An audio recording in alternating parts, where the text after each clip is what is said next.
I had to learn about being busy and then also learn about the pride of being busy or trying to appear busy, which I think, like you said, is a bit of a badge of honor that I was like, well, I've legitimately got this badge. Why did I want this? Why did I want to look and be so busy and not actually have any control of my schedule, or know my priorities? And just being intentional is the first, being aware and being intentional. But then there's, I don't know, I have some tools and frameworks for trying to accomplish that.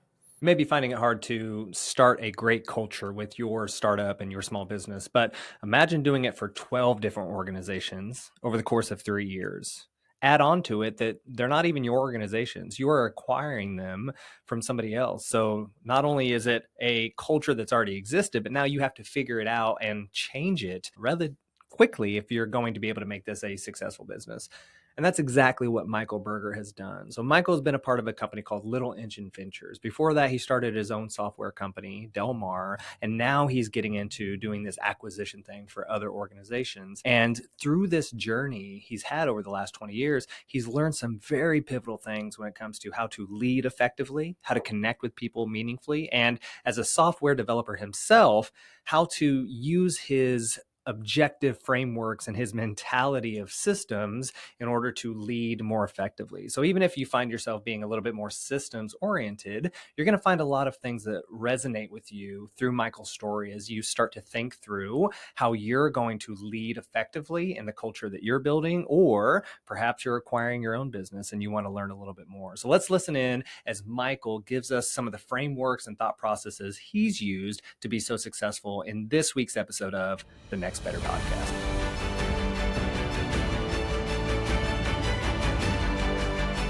Mikel Berger in the building. I know that place that you are sitting in currently. I meet a lot of wonderful people there at Matchbox Studio. Thanks so much for being here, buddy.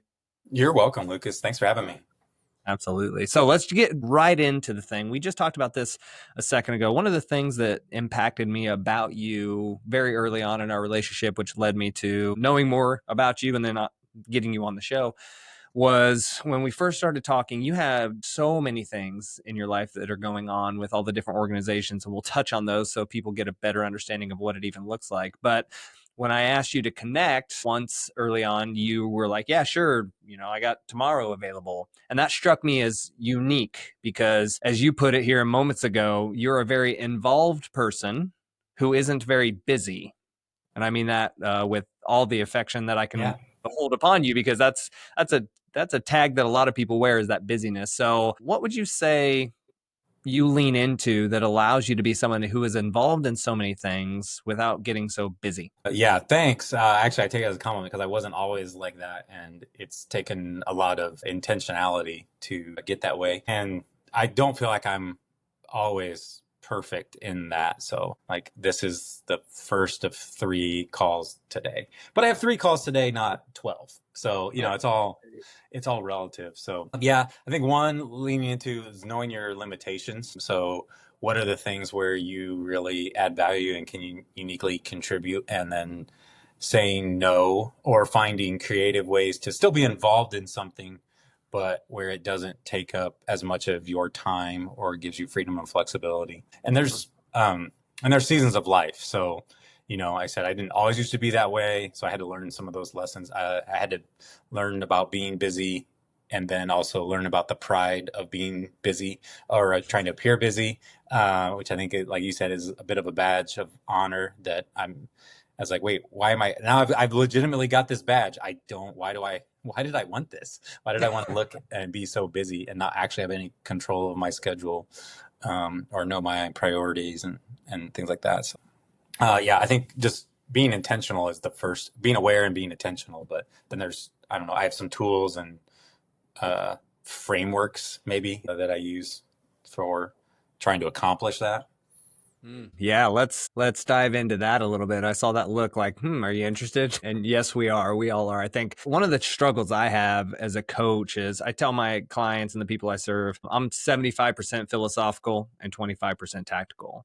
And the reason is because Yeah, everybody loves the hacks and the gadgets and the frameworks and the models and the to-dos and the all of the things that are applicable and actionable. One of the challenges I found is until you have the mindset to execute on them, it can be really hard. So you touched on this idea of like, I don't want to actually be busy. That's not serving me. And so you probably had to have a mindset shift in order to get you to a place where you recognize that, where this isn't actually what I want. And then once you had that, then you probably started to develop, because I know you as a pretty analytical person, you like to Yeah. make I things like objective. systems, processes. Yeah. Yeah, exactly. But I think you probably had to like accept, like, in order for me to want this, there has to be a change in your mindset. So first, I'd love to touch on, Michael. I want everybody who's listening to know, I promise we will talk about the frameworks. But first, I want to ask you a little bit more about that idea of being intentional and being able to say no. One of the challenges that a lot of people who listen to this podcast have as high achievers is they always are constantly looking for more things to do, more things to do. And I even have a conversation next week with somebody. Their thing was, I want to talk to you more about, how do I say no?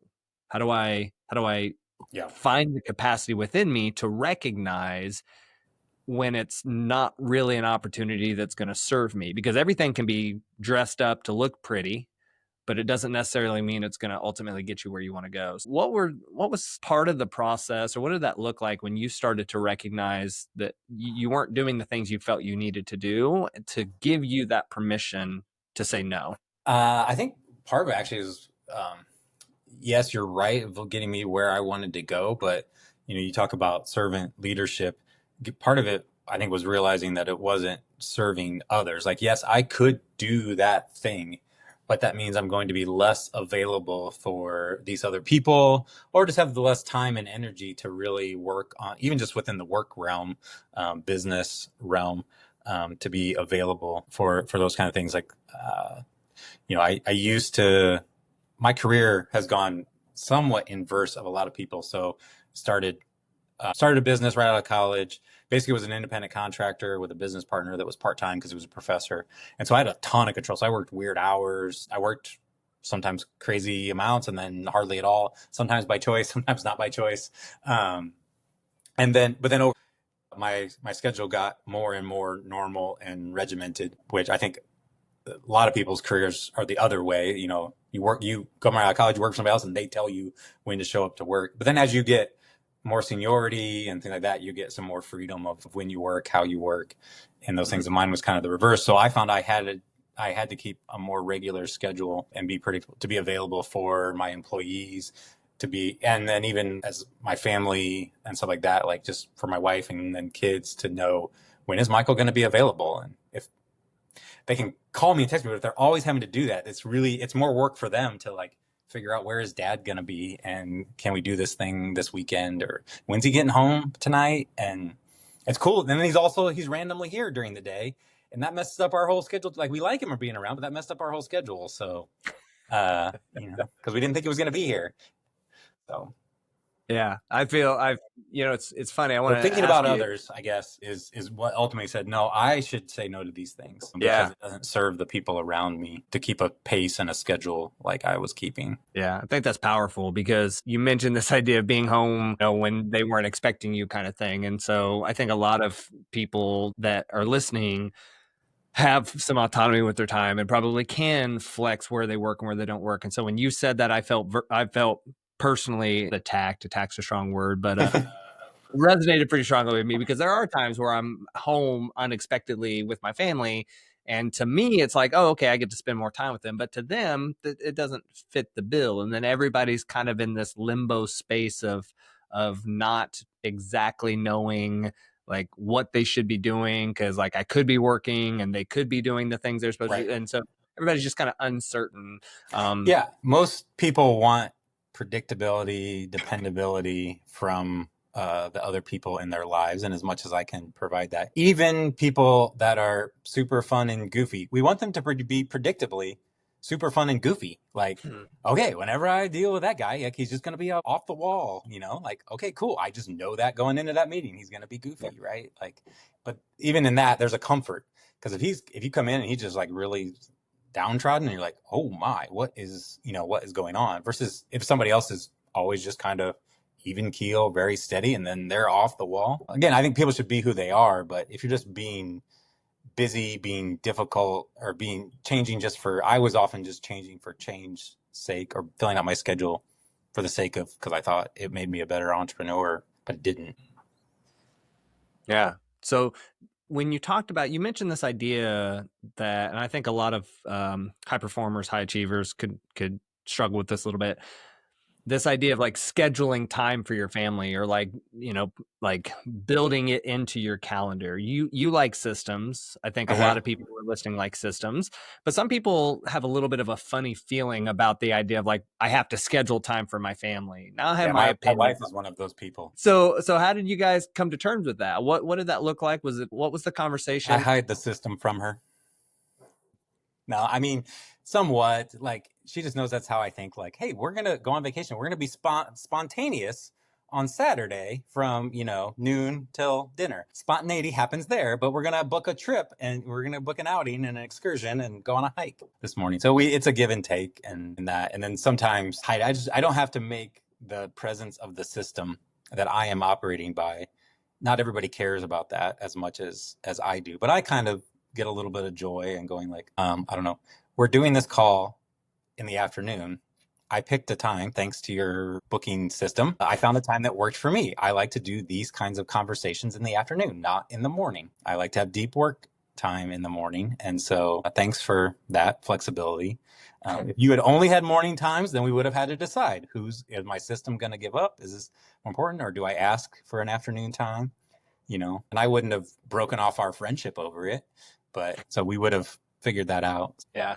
Yeah. That's interesting. You mentioned this idea of, because we're talking about how do you figure out what matters and when to do it, and how to be authentic to your own self as well as serving other people. And I think that's a pretty important conversation, because part of it is time, like we've been talking about this idea of scheduling, but I think a big part of it too is energy. And you're kind of hinting at that Yes. with like, I like to do the deep work in the morning. And then, so how did you tell me a little bit about the thought process behind how you decided when to do those things? I'm guessing there's a framework involved, so maybe we can touch Yeah. on that. Two books I like: Deep Work, which is, I don't know, is that a book you're familiar with?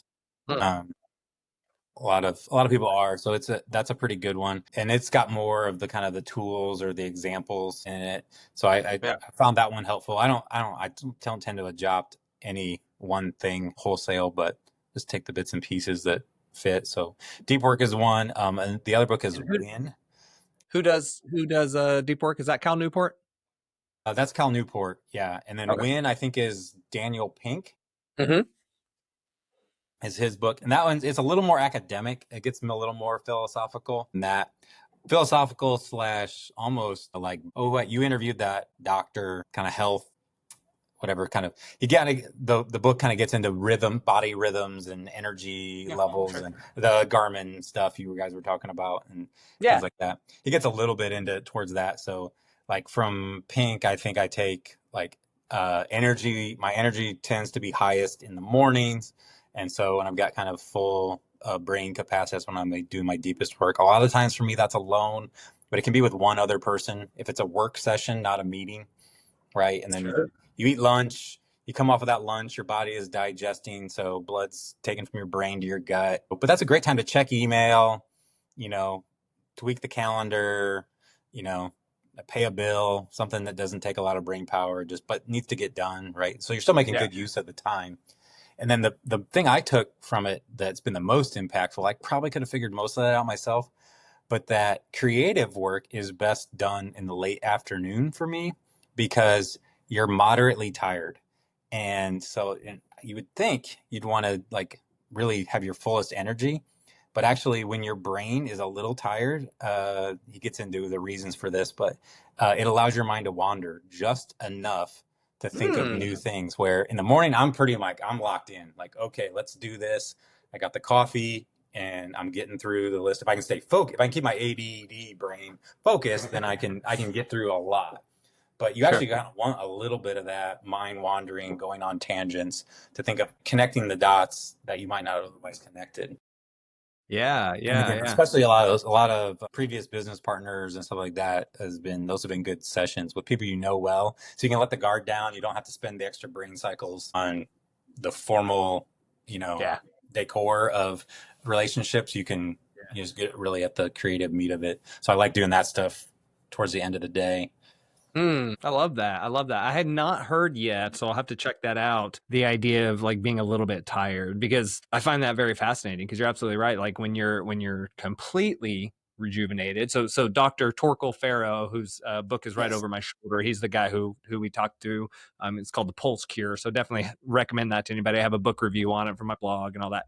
But we talked about a lot about energy, and I think that's a thing that a lot of people misunderstand, right? They don't quite grasp the importance of those types of things. They kind of just think, I'll start working in the morning and then just try to push through and then caffeinate if I need to, and yada yada. But the energy piece to me is as important, if not more important, than the time piece, because the only brings value to our time is the energy that we invest into it.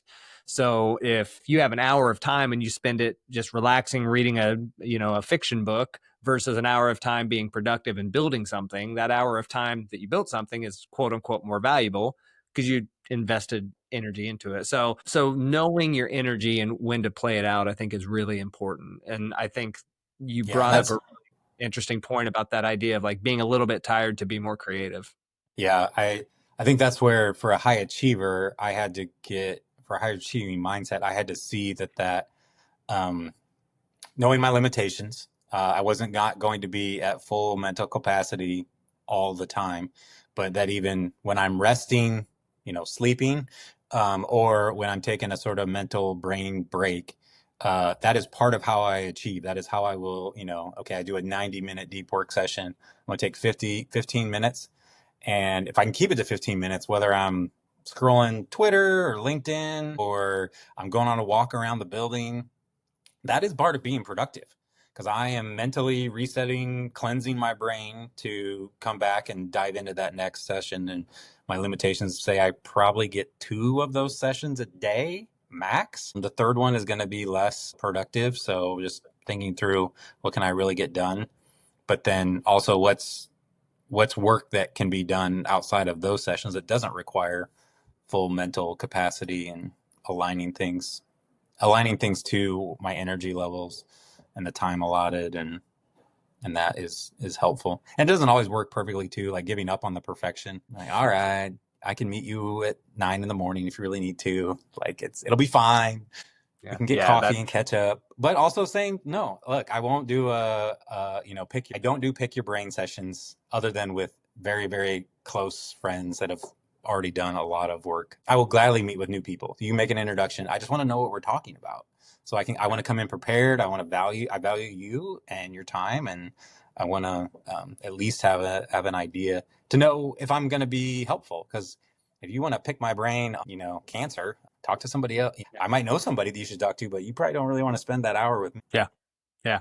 I love that. I think putting some intentionality behind it, I think is important for a lot of people to recognize because yeah, I cringe at text messages and emails that say, "Hey, can we talk for 10 minutes?" And I can get that from some of my best friends and still cringe because yeah, I want to know what you want to talk about. Yes, I want to talk. I definitely want to talk. I'm one of the most social people ever. I will ignore a lot of important things to go talk with people. Hence why I have to sometimes stay home instead of going to Matchbox to work. But I want to know what we're talking about so that we can get the most time and value out of it. And that's where I have a framework. I call it the 5 P's of performance, and one of the P's is preparedness. So tell me what we're talking about so I can come prepared. Or to your point, hey, that hour is going to be best spent with you talking to this other person and me doing something else because it's not going to be valuable for us. I think that that's really insightful. Absolutely.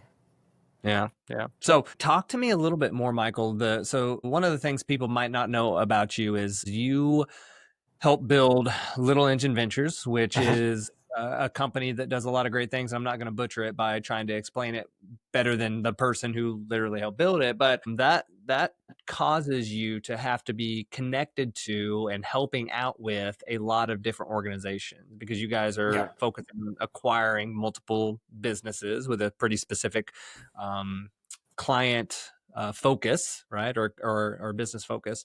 And so that could challenge you to be jumping around to a lot of different things, and you self-admittedly to a little bit of ADD brain.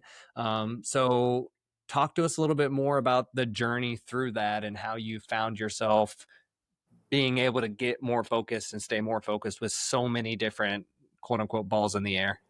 Yeah, maybe is I can explain Little Engine and the process of Little Engine, and I think even before that was Delmar Software being a software contractor. So you've always got kind of lots of balls in the air, and it it gets to enough where you sort of have to make a system to drop all of them or make sure they're all spun by somebody else is really the thing. So you get enough of a problem and you're forced to put a solution together. The most annoying problems are the ones that kind of occur mildly occasionally because then we don't actually fix them. And you say business wise, processes that get done monthly are the worst because you don't do it enough to matter. If it gets done once a year, it doesn't really matter. You don't have to optimize it. It takes whatever, an annual thing. It just kind of sucks and you just do it and that's fine. But in a weekly or especially daily thing, you get pretty good at just by doing it and those kind of things and figuring out how to juggle. But monthly stuff is like anything I had to do monthly was like, this sucks, but I don't have time to fix it right now. But you do it a lot over years and you waste a lot of time. But anyway, that was a tangent. I love it. Little Engine Ventures acquires small businesses from retiring owner operators and to own them indefinitely. We help one of our customers is a small business owner who we pay for their business, but we view them as a customer because we are helping them exit their business with some money and their integrity, their reputation, their team taken care of, and help when we build on what they started. So these are really small businesses, local. We don't do franchises. We've done a number. We've done 7 since 2016 when we started. 12 of those in the first 3 years. We've owned a number of different businesses. We're now a little more focused in the types of businesses that we buy than when we started and what we bought over the years, and a little broader in our geography. So we started just kind of central Indiana, Lafayette, Indianapolis area, but have broadened out a little bit. Still in the Midwest though. So yeah, at a high level, that's what Little Engine is about, helping small businesses continue and grow. Yeah. So when you were going through that process of making that a reality, and obviously maybe there's a backstory to like what even got you into absolutely, that. Yeah. And so I'd like to hear that, and then how it ties into this idea of like, okay, so 12 businesses in 3 years. I think anybody can argue that that's a fairly substantial amount very quickly. Even little ones, and in some ways, little ones are more work because there's not a team in place when the owner leaves, and there's a reason not a lot of people do that. They're probably smarter than we are. Well, smarter, but if you're willing to work hard, it's a niche. Yeah. Oh, we saw an opportunity. We saw a need, and we saw an opportunity that we thought Daryl, my business partner Daryl Starr, and I, that we thought we were particularly had maybe some more skills than others we could bring to it. So that was part of it. So the genesis of a story of Little Engine Ventures is my first business started in 2004. It was became a software contracting firm. Started out with Kyle Lutz, one of my professors at Purdue. And we did work for mostly for other small businesses. So sometimes that was startups, venture backed stuff. Sometimes it was for the university research stuff. Those were always super fun and everybody loved to talk about them. And we wrote some really cool software for that. But I found over time, I really personally enjoyed more working for, you want to call them Main Street businesses, blue collar businesses, small, medium-sized businesses that were not venture backed. They were owner operated, but they were still growing. They still had a growth mindset. It just wasn't a sort of growth at all costs type of thing. And the main thing was they were solving real problems. So the software we were building was helping Sally in accounting or Joe in the warehouse, or really it was helping their customers, their clients, who were the ultimate kind of end users or at least beneficiaries of software. So I just found that very rewarding, personally, socially, and did well financially for it as well too. So I've definitely learned doing work for startups where you get paid in equity. The grocery store does not take equity. The hospital does not allow you to pay your bills in equity. Darn it. My second child, my daughter being born. I really like the nuns at Franciscan. They have great financing plans. She came at a time when business was a little tight and we were able to make that work. Love it. But where was I going with that, Lucas?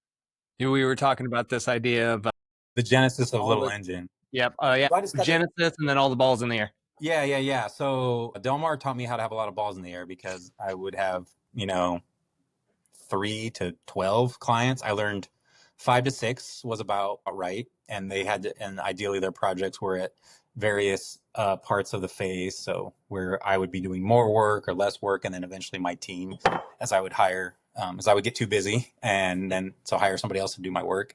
You can't do that in school, but that's smart business. Hire somebody else to do your own work for you. And so, yeah, so that taught me how to handle that pretty well.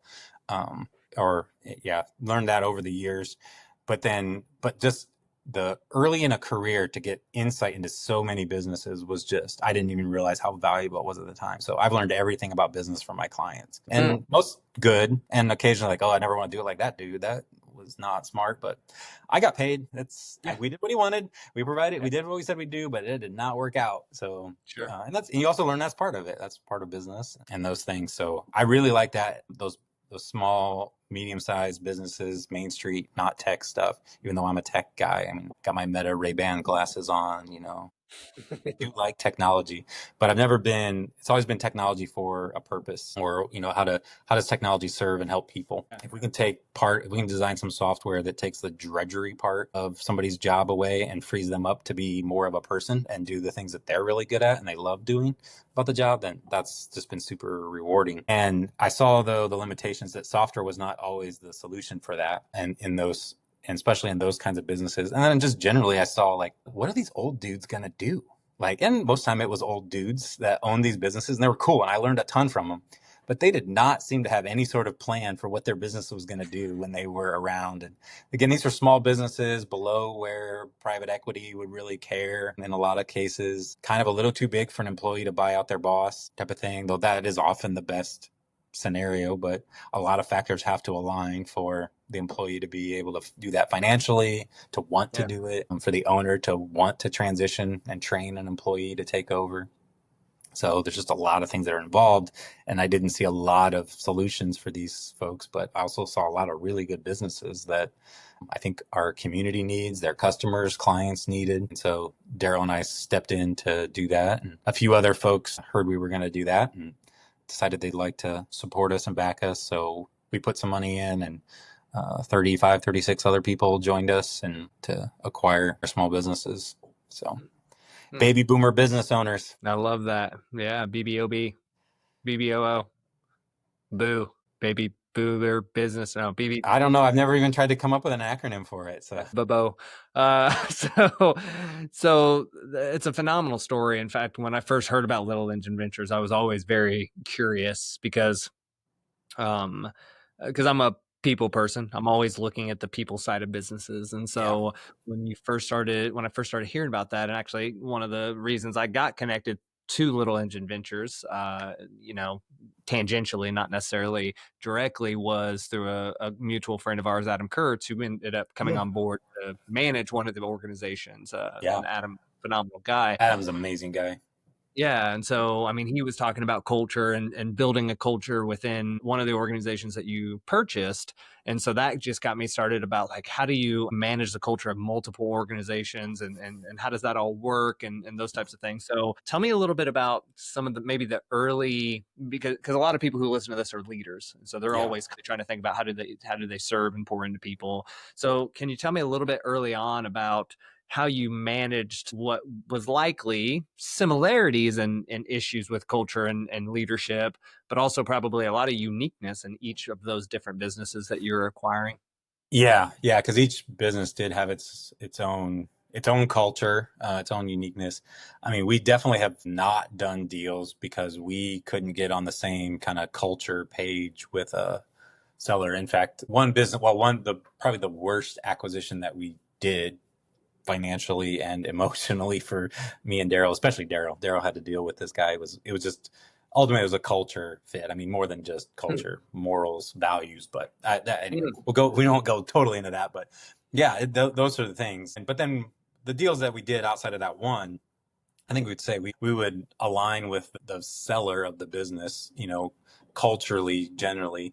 But there are a lot of different ways to live out a culture and the methods by which you do that. So if you care for your employees and you want to reward them well, you can do that by, healthy salaries. You can do that with, benefits, health insurance, and those things. You can do it with a minimal salary and a healthy bonus structure.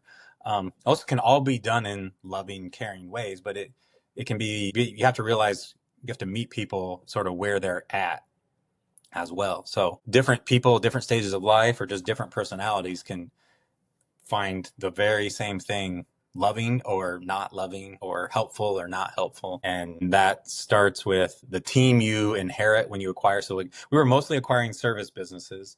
And so that means very people heavy businesses that we were mostly acquiring without having met most of our employees. Maybe you would meet one key person besides the owner, and the owner is going to be gone in 3 to 6 months in most cases. And so, but we saw the evidences of their work. And so we basically had to come in and say, like, you're not losing your jobs. We're buying this business primarily because of you. And we think you're really good at your job. We also think that, times are changing, or there's, no business is perfect. And so we want to continue to care for this business like the old owner did, but we might be doing it in different ways because we're different people, or we see different opportunities, and that may or may not be what you signed up for.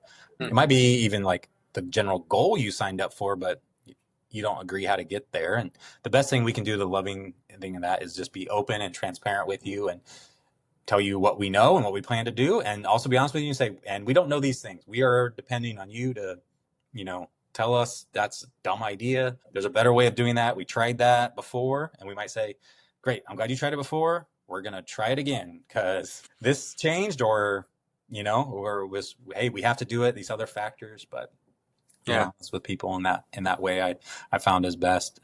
And then, so it's hard to change a culture. Sometimes sometimes it ends up you change the culture by changing the people, or changing the people out. Sometimes people change. It's also because it's also been cool to come into an organization where somebody basically says, I loved the last guy. I really did love working for him, but he didn't really want to hear my ideas, or, you might have liked the ideas, but he was in a different stage of life, different stage of business. It didn't make sense for him to start a new program that he thought might take 5 years when he didn't know if he was going to be around, didn't want to be around in 5 years. But we're like, yeah, we're going to own this thing for way more than 5 years, ideally. So that sounds like a great idea. We'd love to fund that. We'd love to, get behind that. Yeah. If it aligns with our values and goals. So I love it. I love it. So Michael, one of the things that I've found in the coaching I've done is transitions are one of the most challenging times for people, right? I mean, obviously, if everything's going well, then let's keep it going well. But some sort of internal, external factor changes the name of the game, changes the directions of the company, whatever happens to be. And one of the most significant transitions in an organization is a transition of leadership. Yep. And so I do a lot of work with my clients and the companies I serve when that transition happens. Because this can be challenging. And so you're speaking directly into exactly that, but you guys have done it 17 times instead of, 2 or 3 times over the last couple of generations. So can you share maybe a situation, and it could be the one that you talked about, which did not go well, because I found that, failures are typically where we learn the biggest lessons. But can you share maybe a specific time or story or example of a time where you had some challenges when you were coming in with individuals who maybe didn't want to get on board, or just weren't understanding the transitions and the shifts, and how you approached that situation? Yeah. There's I don't know. I'm pausing only because there's so many. Which one would be the best one? So we'll just start with one, and I'm probably thinking of that, and this would be one that. But when we did our second auto glass acquisition, the two companies' cultures, outside of a few things that were just wrong, but in the best case scenario, the two cultures just were not. Even if they were done with the best reasons, the two cultures were not a fit, and because they were both in town, the people had a lot of people had worked for both organizations, and so they had sort of sorted out which side they liked. And then we bought one, and then we bought that. The first one really aligned with our culture, and so it was from that standpoint, there was a hard stuff in that, but at its core thing, in fact, that owner still works for us today, part time. So there was an alignment there with the owner. The second one, though, then everybody had kind of sorted out which they liked, And we were like, hey, now you're all one big happy family, and we're going to do it probably a little more like the first one. And the people at the second one were like, yeah, but we chose this one because we like this, Now, whether they should have liked it or not, that we'll leave that conversation for another time. But they liked it. They, by their choice, by their actions, they had chosen to work for that organization, not the first one. And so we eventually turned everybody over. I think we gave people a shot. I think we tried to explain why this was ultimately better, but it was change. And so unfortunately in that one, we didn't. In fact, we had to, and Adam was a big part of protecting the culture in the original one until we were able to. So we had a lot of building back up to do. And so now that organization is better and bigger than it was. And we've done 2 more acquisitions, 2 more locations into that one, and we learned a lot of lessons, some of those hard lessons, and we're able to help some other people when we did the next acquisitions. Yeah. One of the challenges I think a lot of leaders have is accepting that in order for a culture to thrive, sometimes individuals who do not align with it are no longer fit. And it's not necessarily because those people are bad people. It's just not a fit because it wasn't what they signed up for. Like you're saying here in this situation, like they liked this other fit. And so this new fit of culture isn't necessarily going to serve them and align with them. And therefore, it's unfair to that person to ask them to be a square peg for this round hole that you have created. And so sometimes the best option is separation in that regard. So tell me a little bit, you mentioned this idea of our friend Adam protecting the culture. What were some of the things that you guys had to do to allow that to occur? Obviously letting go people was one thing, but what else was happening in this transition that you guys intentionally did to protect the culture of this new thing you're building? I think in that instance in particular that we've carried forward into a lot of other organizations, just how explicit you have to be about culture and values and things. A nice thing like, people put this stuff up on the wall and they never look at it. And a lot of organizations do. But you do have to get it in front of your people, I think, in formal and in informal ways. And your culture, your values, what you stand for should be, to do that. I also think you have to be distinctive enough. Like, if your culture has values or what, like we don't lie and cheat, like I don't think that is like that should be the bare minimum, right? Sure. But like, hey, we're I'll try another example, like from Delmar. So Delmar is a bunch of programmers, right? So stereotypically, you might think a bunch of people that like to sit and type and can be a little pedantic, and they are. And we use that pedanticism, if that's a word, for their good, right? Like we get the details really right, and the software works and it compiles and it's exactly what you said you would do. But our last core value is, and we like each other. So like, we're going to be nice to each other. We're going to, and that's us.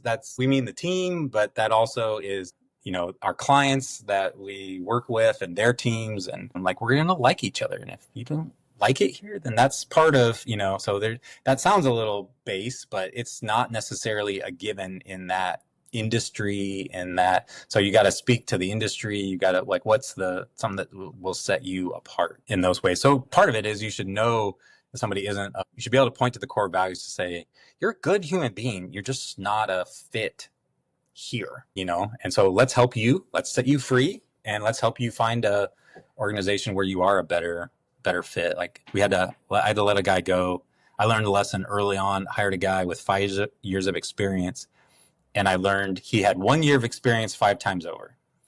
So he didn't have as much experience. And then the thing that really was that he wasn't a good fit was we were still relatively small and growing and learning rapidly, and he was not able to learn rapidly enough. And so he needed to go to, in my opinion, a bigger organization that wasn't growing as quickly, and that the 1 year's worth of experience, they had a lot of that. I had a little bit of that work, but I didn't have enough.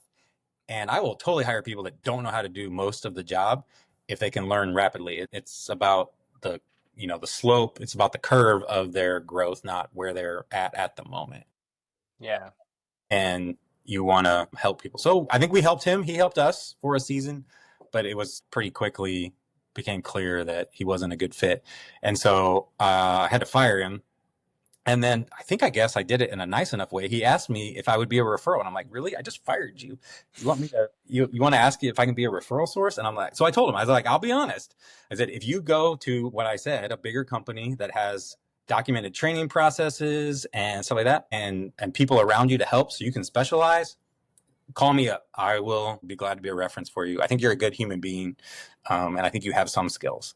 But I said, if you go to another small, scrappy, independent contractor where you got to do a lot of different things, do not have them call me, because I will tell them exactly what I think, and they will not hire you. So if that's the job you want, but you won't get it if you have them call me. So Yeah, I love that. I think that's so powerful too, Michael. I mean, that speaks really strongly into your servant heartedness. And what I think a lot of leaders need to recognize is being servant hearted does not mean you give people what they want, or you let them walk all over you, or you do whatever they say that they want. It's truly serving them in a way that's going to benefit them. And so there's two pieces to what you just shared that I think are really important for people to understand. Is one, you knew your values as an organization, as a person, Mikel Berger, so that you could speak into what was important to you. So you're going to have the integrity to call him out and say, hey, this isn't a good fit for you. And I'm willing to be a referral to you, but only as a positive referral. One of my great mentors, Rod Williams, he told me, make sure that when you're asking for a referral, you ask for a positive one. Because if somebody asks me for a referral, and it's not a positive one and they don't specify, I will give them a referral. And my referral is they're not a good fit. And so I think that that's an important piece of that. And I also think you spoke into this idea of knowing themselves, knowing what they're looking for, because then not only can they determine whether or not the company they're currently in is a good fit, but also they can determine where they need to go to next. And so I think you probably opened up his eyes more than anybody else has in terms of like, hey, you want to be a cog in the wheel, and that's great. There's no negative bias. I think people use that term way too much as a negative thing. Like I'm a cog. There's a lot of power to being a cog in the wheel. Guess what? You don't carry the whole load. Hey, guess what? As long as you do your job, nothing goes wrong. I sometimes dream of being a cog in the wheel. Yeah. So it's just not the way that I'm set up. And so I think you served that person drastically by being a person who was willing to challenge his assumptions and guide him into what I think would be more helpful for him. And in that regard, that's why he asked you for a referral, because you're a decent person who was authentic to yourself and helped him make decisions that were going to benefit him. And I think that tension and helping people live in that tension is the leadership. And I say live in it because it's not relieving the tension necessarily for them. Like two of Little Engine's core values are be helpful and confront the facts. And those two things can be in tension, because I can feel like I'm being helpful. We've had our employees generally they're helpful. They want to help people, right? They didn't get into a service business for not wanting to help people, fix people's broken windshields or sell them seed corn or whatever. But we've had to have conversations like, okay, but let's confront the facts. You're being helpful to that customer, but when you price our service at that level, you're not helping your teammates and you're not helping the owners. You won't have a job if we keep doing jobs at a loss. There are other people that we can help with the thing, but in a way that helps your teammates, because they don't have to run around all over or do a weird job, because we sold the right thing to the right person. And then we can do it profitably, and that helps the owners, and we want to help everybody here. So let's broaden that up. But those two things are going to be in tension, because on the other side, if I just go around going, you're wrong, that could be better, that could be better, that could be better, that's not actually, is that helpful to tell somebody and that probably is what I need to be confronted on, because I can be kind of that pedantic programmer-ish kind of person, like, well, that could be better. Well, I might be right, but is that helpful to tell everybody everything they're doing wrong all the time? Yeah. Ask my wife. It is not. It is not. It is not. No, absolutely. Yeah. Because, and I think a lot of high achievers have that issue. They're always looking for ways to get better, right? But right. One thing to improve a system by finding all the flaws, but humans are not a simple programmatic system, right? We have emotions. And so better doesn't always mean pointing out all the flaws. It's helping people to identify their own flaws in a positive way so that they can choose. How do you communicate that? When do you communicate that? Understanding all the other things that are going on in their world. I mean, we've not done organizational level change in certain businesses because the general manager's sister had breast cancer, and they were taking care of her and like they were doing their job. They were showing up to work. They were, doing all those things, but now was not the time to add an additional level of stress of, changing. Even if it would have been better, it wouldn't have actually been better because they would have tried because they love their job and they wanted to do good for us, but they wouldn't have actually done a good job, and that's not helpful to everybody. Yeah, yeah. And in the process, they probably, as a high achiever, might have been like, "Well, I'm not a good fit. I'm Right. letting the team down. They would have been failed. It would have failed." I got to quit because I'm obviously not good at this, and Yeah, that wouldn't absolutely, be good for anybody. absolutely. Yeah, I there's think always that's that go ahead. tension, and good leaders help their people through it, but don't solve it for them, in my Yeah. opinion. 100%. It's the same thing with coaching, right? I always tell people, I'm not going to give you any answers. I'm going to help you ask better questions, and through those Mm, questions, you're going to come up with your own answers. It's just a matter of can you figure out those better questions, and that's often the part that people struggle with, right? It's yeah, the I don't know what I don't know phenomenon. yeah. So Yeah, there's a certain aspect of business ownership and or just being a manager that there's a coaching aspect. I think the more coaching you can do, the better you're doing because people are figuring it out, they're growing. At the same time, then it's more than coaching because at some point you're accountable for the results. I mean, it's in the same yeah, way that a sports team coach is we're accountable for the results, but you can't go out and shoot the shot, kick the goal. correct. Yeah, absolutely. Absolutely. Yeah, no, I couldn't agree more. And I think that kind of leans into that conversation of like leader versus manager. I think there was this really big hype for a long time, still's out there a little bit. It's just not as hot of a topic right now. But this idea of like a leader is somebody who guides and inspires and coaches, and a manager is a person that like does the job and tells people what to do and yada yada. And it was treated as this mutually exclusive thing, and it simply Uh, is not. yeah, A leader has to also manage. There's no question to that. It's more operational. It's more getting stuff done. I think you're hinting to that. Like as a coach, yeah, me yeah, personally, if I go into an organization because I'm a third party, I can coach, pure coaching. Like I'm going to help yeah, guide you. I'm going to try to give you suggestions. I'm going to give you processes, but ultimately the results are up to you. Whereas a leader in an organization, you don't have that luxury of saying, well, I told you what to do and how to do it, and you chose not to. So sorry. Like, no, yeah. because ultimately it will impact you and affect you. And so you're also a player in that game. So I think you're absolutely right. There's a balance there of being a leader, but also needing to be a manager to get things done. Yeah, and that's what I think my unique 20 something plus career, both first as a contractor and then as an owner of multiple businesses. Like I was both, so like as a contractor, different in my terminology, different than a coach or a consultant. I would come in and I would give you some processes, I would give you some thinking, some new ideas, but then I would go and do a thing. So I was like a short-term player. I will accomplish this thing because you only need this part for a little bit, but then the bigger picture that my thing fits into that I did for you, wrote a piece of code, put a process in place, but then you're going to have to go run it, with this kind of thing. And then same thing with being an owner is I would occasionally drop into a company, whether for a one-off thing or, hey, across Little Engine, we're adopting this, and that's going to impact every company. We're going to do net promoter scores across all of our companies, but it's going to look a little like this in this company and a little like that. We'll come in and do some things, but really was the more impactful thing was if I could say, here's the vision, here's why we're doing this. This is not just another survey. We're not becoming big corporate. We want to care for our people and we want to care for more people. And so we need a system to do that because we've got more customers around here than you can individually check in on. And so we're going to do it in that. But it's also going to free you up then to follow up with the most critical things and most critical ones so you don't spend your time on people that are doing fine and don't need any more from us. So we'll utilize your gifts even better. Yeah. Yeah.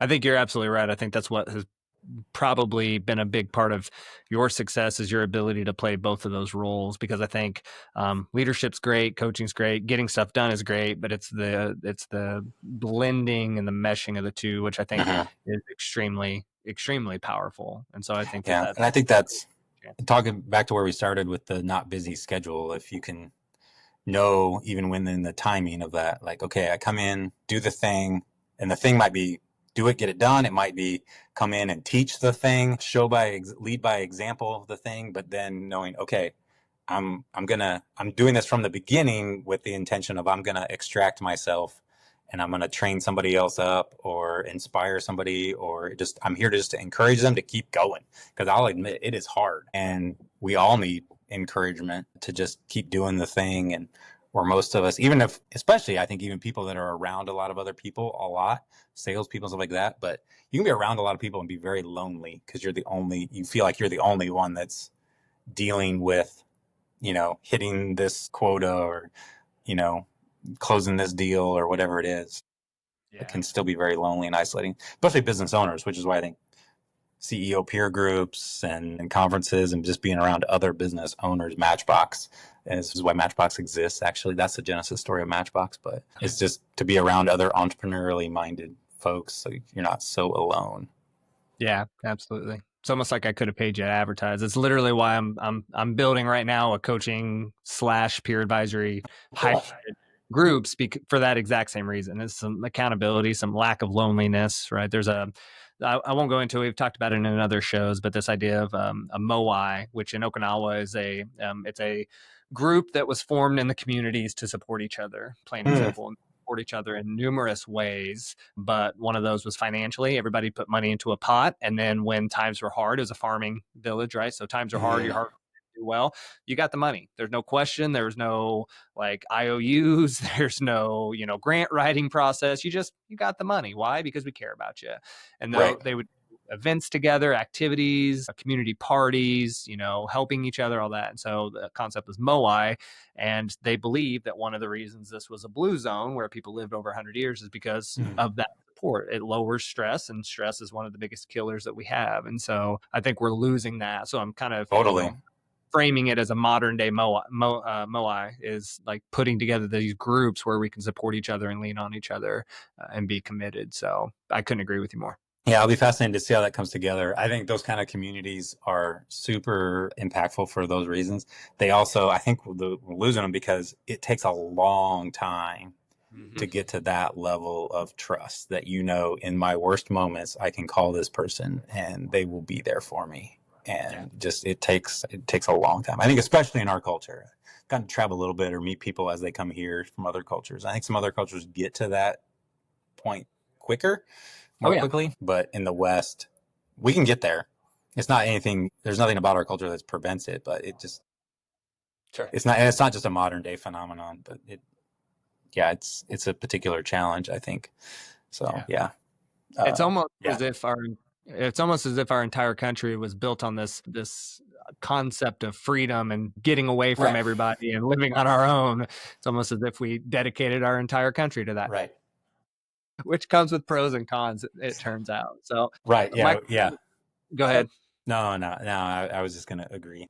Yeah, I was going to say one of the things that kind of lends itself to is this concept I want to just finish up with, which is you obviously have to very quickly ascertain if people are in or out when it comes to culture, right? So this very idea, it can be hard to develop groups where everybody gets it, we're on the same page, we trust each other and things like that. So did Little Engine Ventures, do you, as you continue to think through your next stage of the work that you're doing, and I want to touch on that as we part ways, but is there anything that you guys did systematically or just philosophically to allow you to better determine if somebody was a good fit? I mean, yes. And I don't know that any one thing was key, but which is probably is the lesson is it's not a one-time thing there's no magic in it. It's showing up consistently and doing the little things with excellence over time is what people ultimately have trust in. And so, so we've used different personality profiles to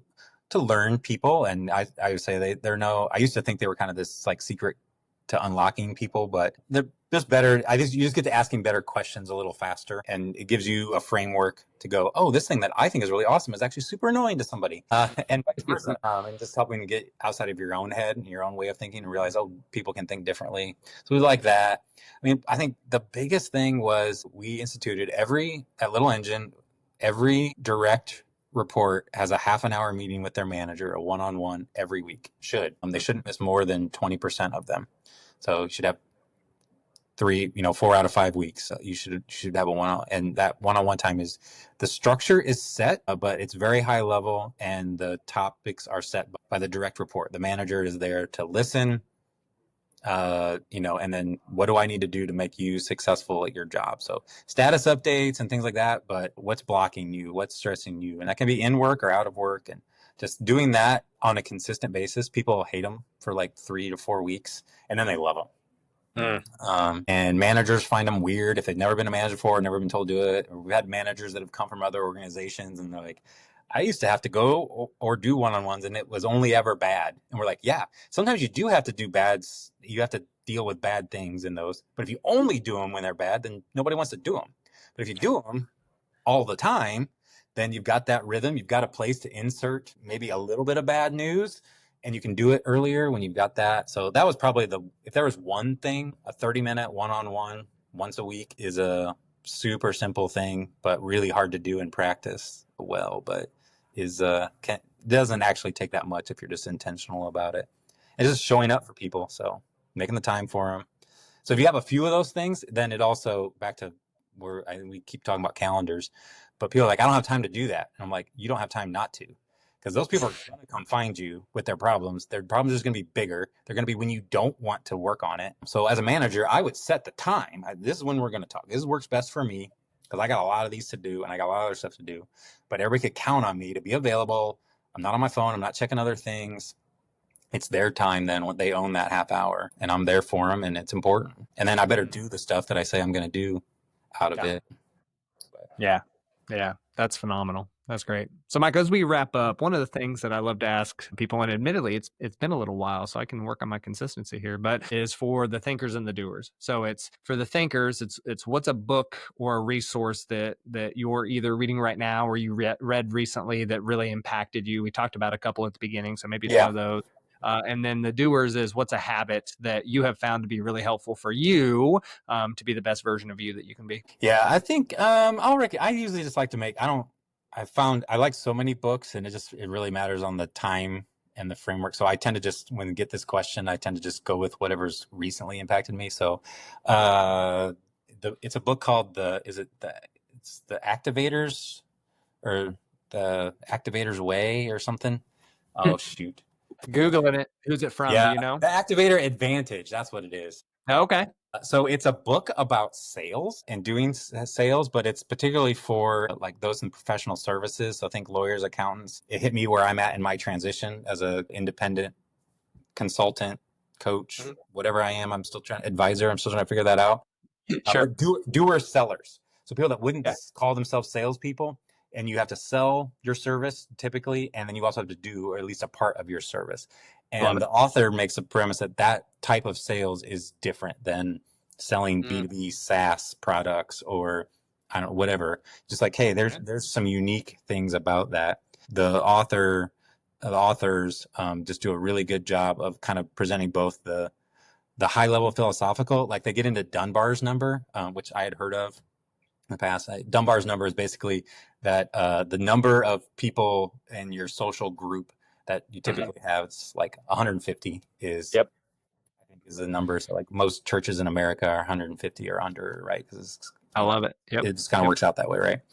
And so it's like, I think as a doer seller, you can be like, I don't have time to maintain 1,000 relationships, like I got work to do.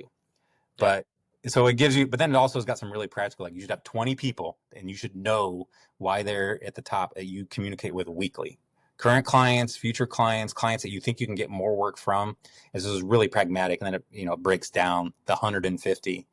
And so I like the philosophical and I liked the practical, tactical stuff. So if you're a doer seller, I recommend the Activator Advantage. Next on my list. Cool. You are a doer seller. I am very much a doer seller, and I couldn't agree more that it is very different to sell that than a widget or a gadget or even a business that you pass the work off to other individuals. So I think that's really insightful. How about a habit that's been helpful for you? Yeah, it probably, in the context of today's conversation, I think especially the idea of structuring your day more around energy than calendar is the most helpful. And then even within that, kind of the prioritization. So it is loving to all people to have clear priorities. It doesn't mean that someone that's a lower priority is less of a person or even less important to you, So Lucas, don't be offended. My wife is more important to me than you are. If she wasn't, I would be offended because that would speak more about you than it would about me. I'm talking to you right now. I'm not talking to her. right? Correct. And so I have chosen this time to give to you instead of to her, but in part because I think it benefits her because I'm going to enjoy this conversation. I might learn a thing or two. I think me getting some of my message out is going to be beneficial ultimately to her. And so we're going to spend this time together. So a little bit of a contrived example, but I think, you can take that principle and apply it out to your next meeting request and those ways. But having that clear, the clearer the priority is at least better for your own mental stress. Well, I can't say yes to everything. Yeah, you're right. You can't. Yeah. Purpose is my number one core value. It's the bottom of the framework of the 5 P's of performance, because until you know why you're doing what you do, even if it's, you don't have a clear ROI on this, Michael, of like what's going to Right. come from that. But you know that it's going to be more beneficial than, talking to somebody about golf, right? On a Right. golf podcast or whatever for you. So Oh, when you can, sorry. Have we talked about this? It's funny you mentioned golf because I am laughably amongst my friends an anti-golfer. In fact, oh, nice. I rule that I don't golf because as I'm 46, as you get older, I don't know what it is. You just get more invitations to play golf, Sure. especially in business. And I say I don't golf because I think if I got into it, I would love it a lot. And Oh, it seems like it would be just addictive enough. There's enough technology, but it's also outside. I probably would actually really like it. Don't let my friends know. sure. But yeah, so I have literally given money to charities to not play in the charity fundraiser and like submitted on the donation. This is to not have to play golf with Nate. Because he's like, hey, come to I me. love that. It's for charity. You don't even have to like it. And I'm like, I will show you. I will donate to your charity. Yes, I love it. In spite of the golf. Anyway, but yeah, I think that's more valuable than playing golf. 100% Lucas. And I'm going to send this clip to all my friends.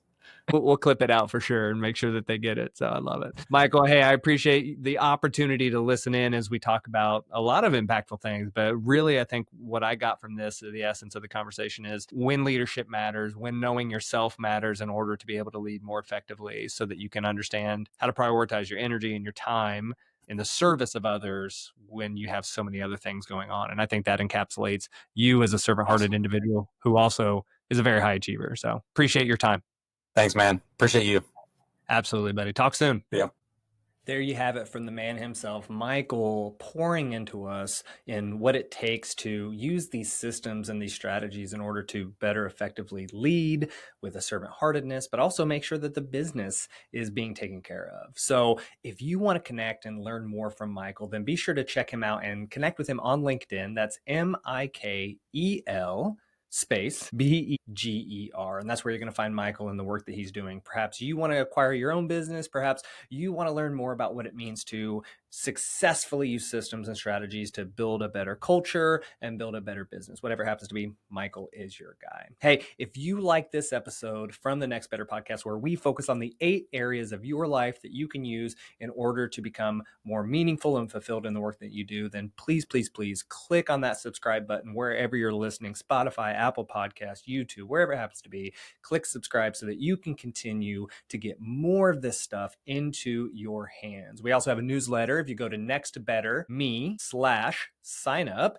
you're going to be able to get all of this information given to you every other week in your mailbox so that you can develop a more fulfilling life doing work that is meaningful too. Thank you so much for joining us on the Next Better podcast. My name is Coach Woody, and until next time, make it a great day.